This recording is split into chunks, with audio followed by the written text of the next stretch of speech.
in the United States of America. Children are getting sick unnecessarily all across the country. And now on top of all of that, that parade of horribles, Republicans refuse to extend the Affordable Care Act tax credits, which are going to expire this month. Time has run out on Republicans playing partisan games. We have a discharge petition that if it received an up or down vote in the House of Representatives, we are confident will pass. But obviously Mike Johnson has zero interest in protecting the health care of the American people. Instead, these extremists are gutting the health care of the people that they represent, including in the state of Louisiana. Senate Democrats next week will be able to put up a vote for WDCA subsidies. Do you think there's any plan that Republicans would actually get on board with to have a bipartisan bill? And if not, what should Democrats put on the board?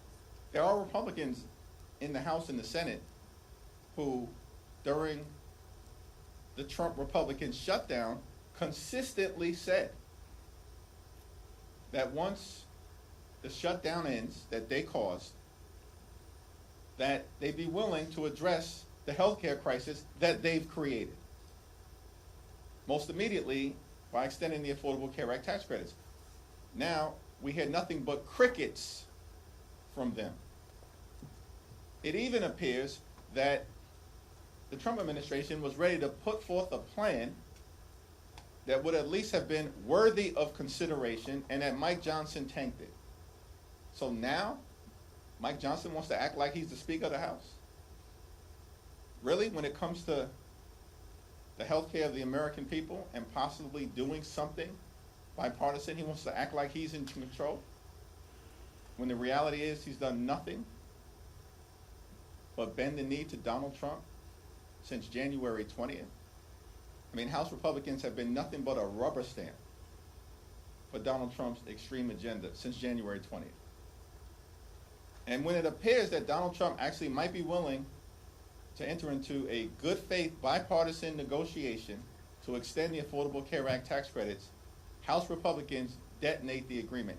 These people aren't serious about anything other than providing massive tax breaks to their billionaire donors.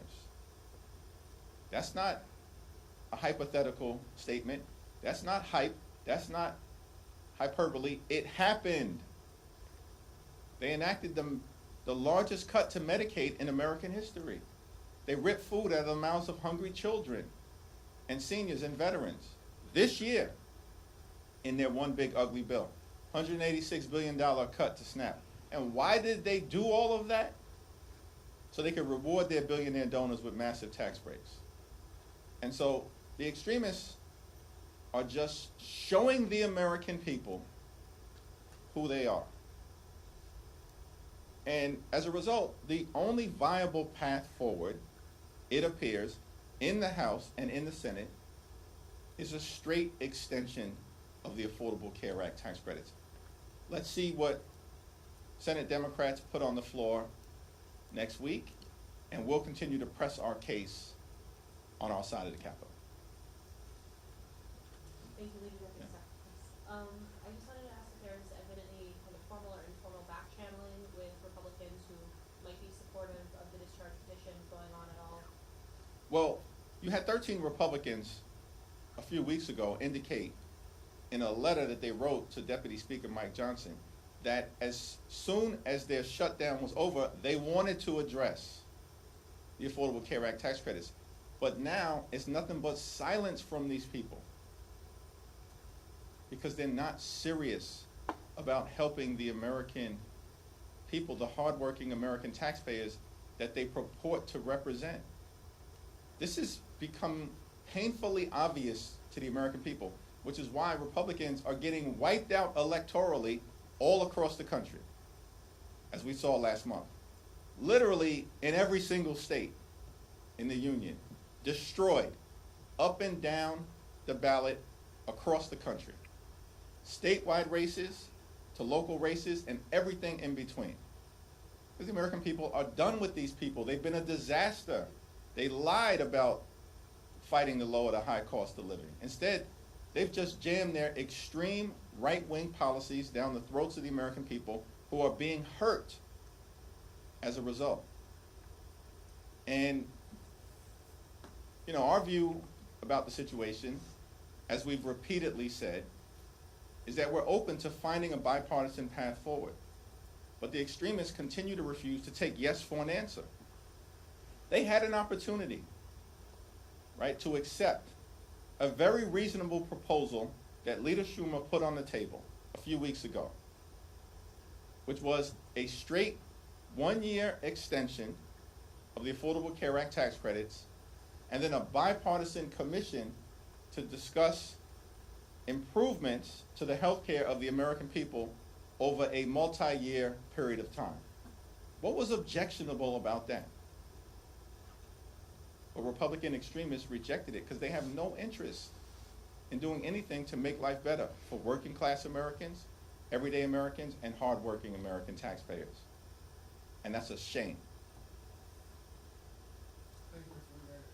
On the discharge petition, is it your expectation that all House Democrats will sign as of today, I believe 212 or 213 have signed? Is it your expectation that all Republican Congress will sign it?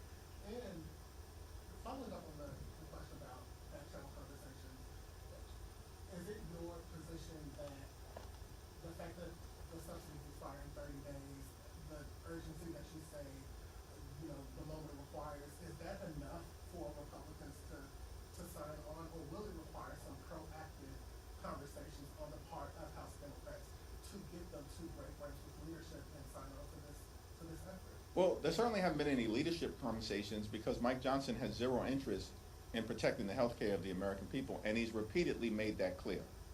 Now, in terms of whether there are conversations member to member between the House Democratic Caucus and members of the House Republican Conference, there certainly have been some informal conversations led by folks like Tom Suozzi, who has floated a 2-year proposal with some, you know, modest reforms that we'd have to take a look at.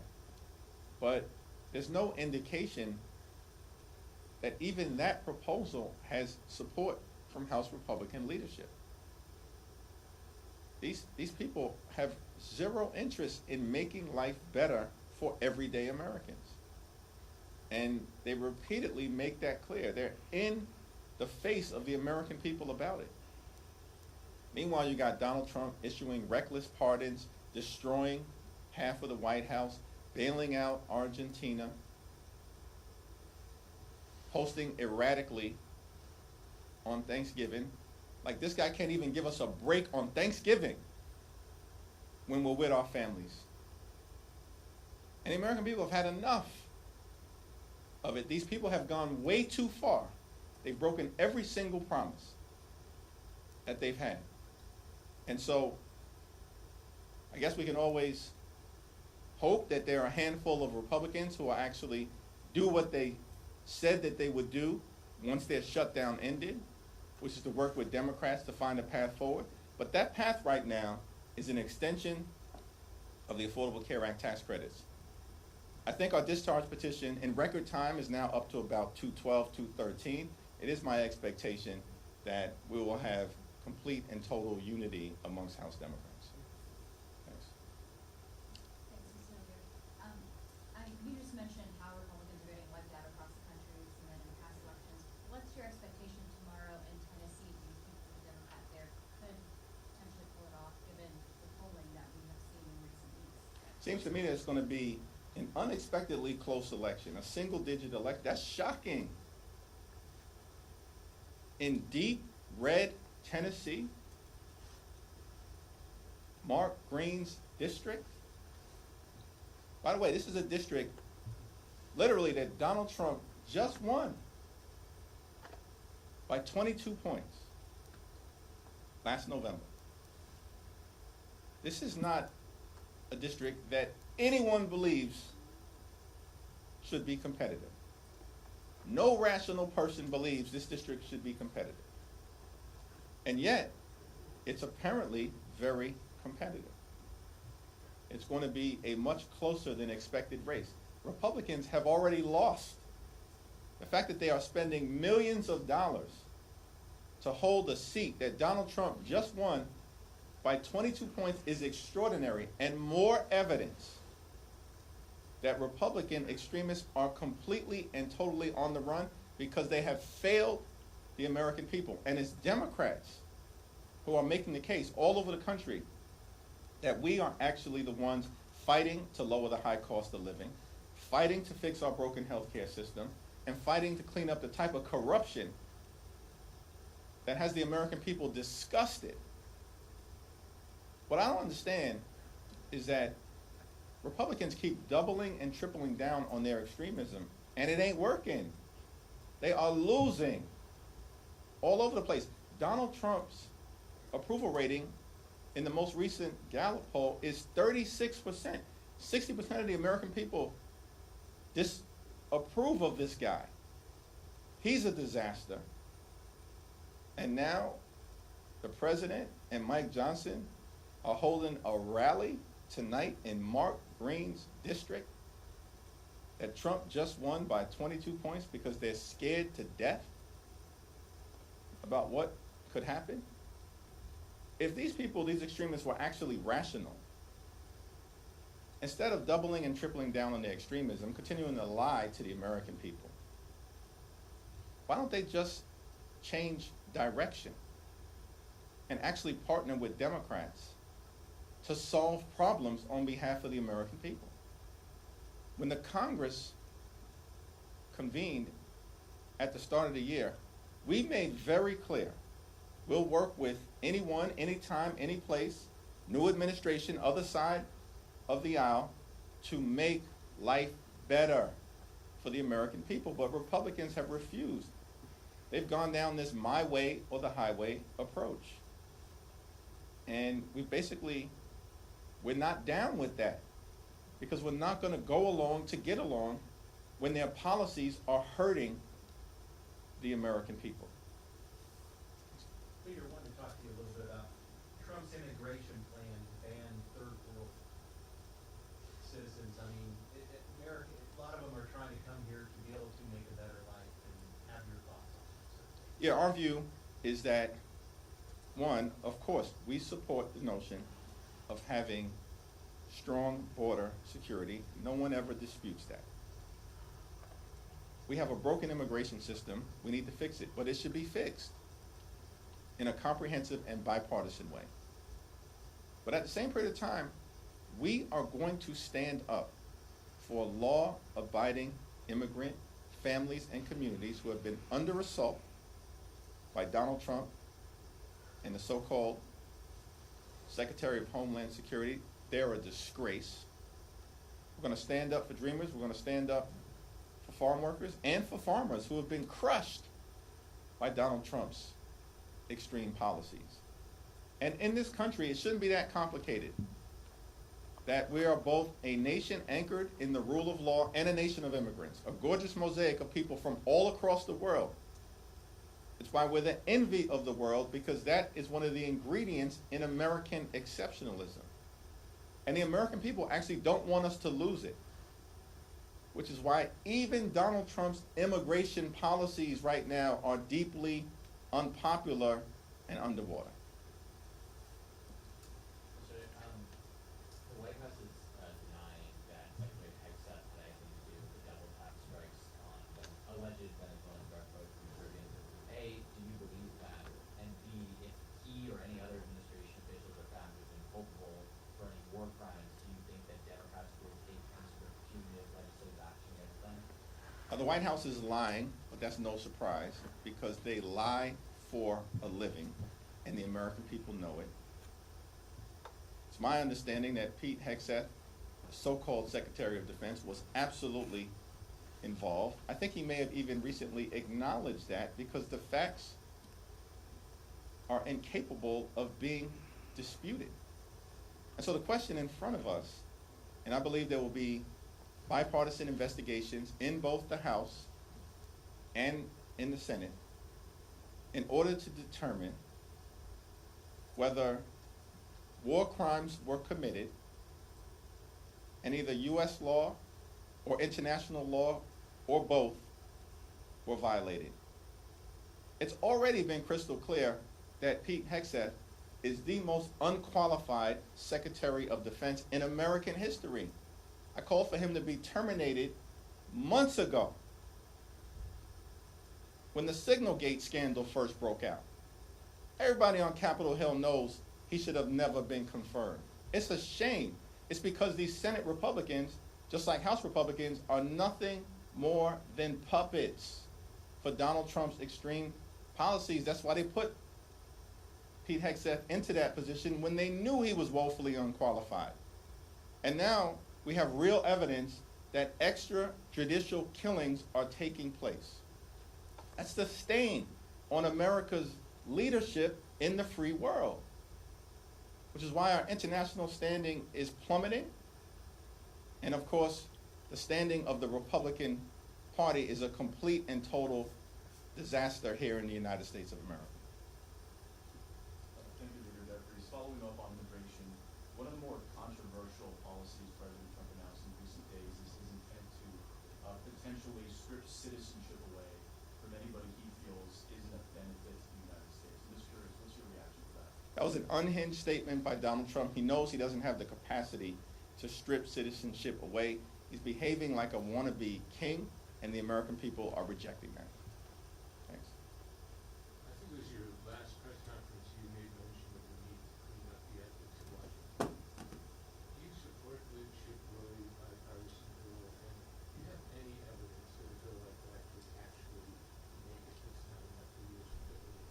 Yeah, it's not clear to me that the legislation introduced by Chip Roy is actually going to make it out of the Republican-run committee, yet alone on the House floor, because Mike Johnson and Steve Scalise and Republicans oppose the legislation.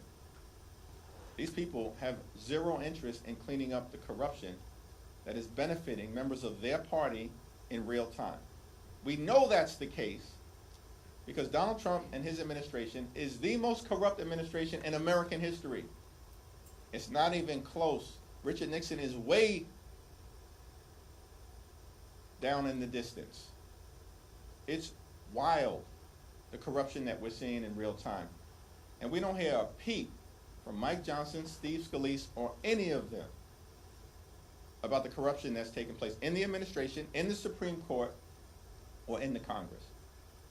House Democrats have made clear we overwhelmingly support a ban on congressional stock trading.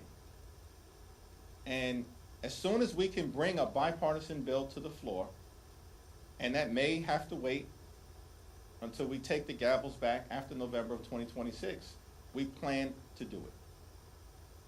Thanks. Kevin?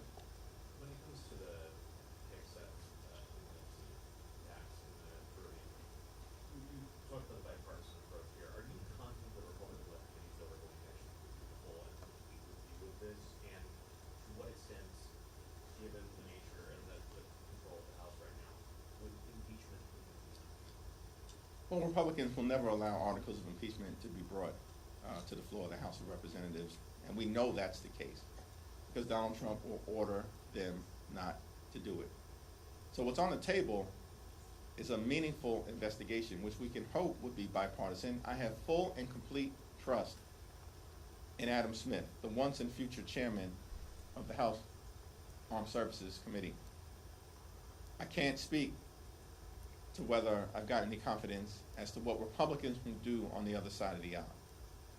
The one thing that should be clear to all of these Republican extremists and sycophants and the people who are either actively involved in corruption, violating the law, engaged in extrajudicial activity, is that the statute of limitations for any crimes being committed now 5 years. It will extend well beyond the end of the Trump administration. Thank you all.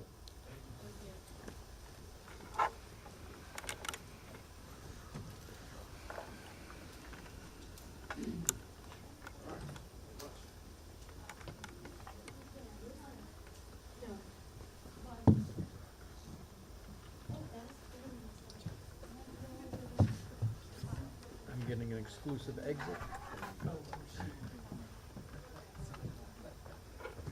No one else got that shot. Yeah. See, I tell the story.